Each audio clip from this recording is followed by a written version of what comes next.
Bismillahirrahmanirrahim. Bismillahirrohmanirrohim. Assalamualaikum warahmatullahi wabarakatuh. Sholawat dan salam selalu dan tetap tercurahkan kepada junjungan kita Nabi besar Muhammad Shallallahu Alaihi Wasallam.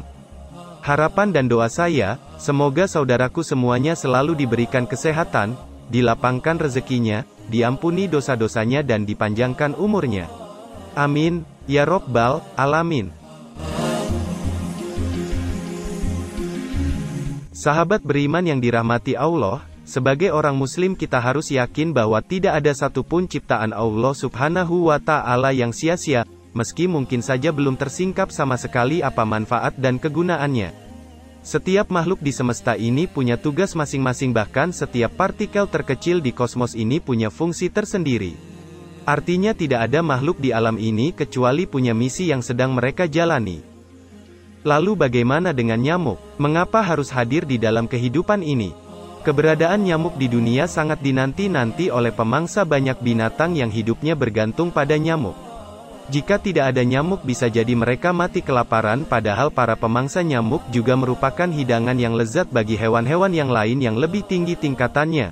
Begitu seterusnya mata rantai makanan di bumi ini. Siklus ini menjamin keberlangsungan hidup di bumi. Nyamuk ikut berperan dalam menjaga keseimbangan hidup di bumi ini. Lalu apa pentingnya bagi manusia? Nyamuk yang sering kita cela dan kita maki sebenarnya memberikan keuntungan yang sangat besar bagi kesejahteraan kita umat manusia. Penyakit-penyakit yang menimbulkannya mendorong manusia untuk mempelajari nyamuk dari makanan, produksi, siklus hidup, sampai mengapa gigitan nyamuk bisa menyebar maut. Ilmu pengetahuan pun berkembang, manusia termotivasi untuk menemukan obatnya, baik setelah mengetahui sebabnya atau sebelum mengetahuinya. Dengan begitu tak terhitung banyaknya orang yang hidupnya tergantung dari nyamuk. Hitung saja berapa banyak dokter yang hidupnya bergantung pada nyamuk, berapa banyak biologiawan yang bergantung pada nyamuk, berapa banyak pabrik yang keberlangsungannya bergantung kepada nyamuk, dan masih banyak lagi manusia yang hidupnya bergantung kepada nyamuk. Nyamuk telah mampu mendorong ilmu pengetahuan, teknologi, dan seni. Bukankah dengan adanya nyamuk manusia kemudian berhasil menemukan racun nyamuk? Dari yang alami berupa tumbuhan yang digunakan untuk mengusir nyamuk sampai ditemukannya senyawa kimia pembunuh nyamuk. Bahkan manusia telah mampu menemukan senjata biologi untuk melawan nyamuk. Pabrik obat nyamuk pun berkembang pesat, dari obat nyamuk bakar sampai elektrik. Dari yang baunya kurang sedap sampai yang sangat sedap. Manusia terus mengembangkan obat nyamuk dan pestisida yang aman dan ramah lingkungan. Manusia terus mengembangkan obat penyakit yang disebabkan oleh nyamuk yang lebih manjur dan lebih aman. Temuan demi temuan dipublikasikan, bahkan temuan-temuan yang lebih spektakuler pasti akan menunggu kita di kemudian hari nanti hingga akhir hayat. Di balik tubuhnya yang mungil dan sederhana yang luar biasa lagi dari nyamuk adalah rancangan yang modernis dan minimalis pada tubuh hewan ini. Nyamuk mempunyai kemampuan untuk mengetahui letak-letak pembuluh darah manusia.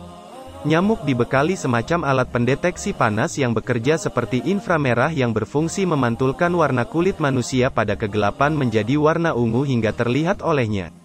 Mata nyamuk mempunyai sensor yang mengetahui panas dan bau tubuh manusia. Mungkin nyamuk memandang manusia sebagai makhluk primitif yang harus rela memberikan sebagian darahnya untuk kelangsungan hidup mereka. Di balik kesan tidak bersahabat, hewan ini memberikan kita pelajaran dan hikmah. Nyamuk merupakan ahli bedah yang sangat hebat.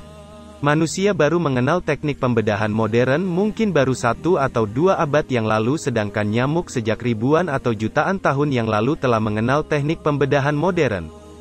Ketika kita merasakan gigitan nyamuk, sebenarnya yang terjadi adalah nyamuk sedang melakukan pembedahan dengan cepat dan akurat, dimulai dari hinggap ke tubuh kita dan menempelkan mulutnya yang mirip sedotan disebut juga trombosis, lalu terdapat pisau yang merobek kulit kita dengan cara maju mundur hingga menemukan urat darah. Setelah itu baru menghisap darah. Seorang bijaksana pernah berkata bahwa nyamuk betina menghisap darah manusia hanya untuk memperoleh protein, dan darah yang dihisap bukan sembarang darah. Yang menakjubkan, nyamuk mengambil darah manusia dalam jumlah yang sedikit hanya untuk mempertahankan satu generasi turunan saja.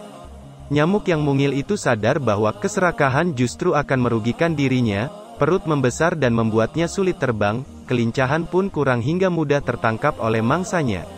Beda dengan manusia yang punya sifat serakah, jika keuntungan di depan mata tak mudah untuk menahan diri meraup sebanyak-banyaknya. Bahkan sampai tega menghisap harta sampai 7 turunan.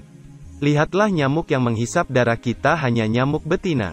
Nyamuk pembawa penyakit demam berdarah atau DBD menghisap darah kita pada pagi hari sekitar jam 7 sampai jam 11 dan sore jam 3 sampai jam 5. Bukankah target nyamuk yang bertubuh kecil dan tampak sederhana itu hanya mengincar korbannya pada pagi hari saat orang-orang pemalas pada jam-jam produktivitas masih tertidur? Bukankah dengan begitu nyamuk justru menggenjot kita agar semangat beraktivitas di pagi hari dan sore hari?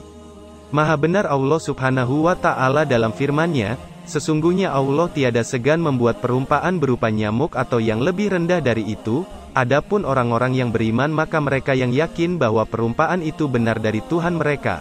Tetapi mereka yang kafir mengatakan, apakah maksud Allah menjadikan ini untuk perumpamaan? Dengan perumpamaan itu banyak orang yang disesatkan Allah, dan dengan perumpamaan itu pula banyak orang yang diberinya petunjuk. Dan tidak ada yang disesatkan oleh Allah kecuali orang-orang yang fasik. Quran Surah Al-Baqarah ayat ke-26. Demikian yang saya sampaikan, semoga bermanfaat untuk kita semua. Amin, ya Rabbal Alamin.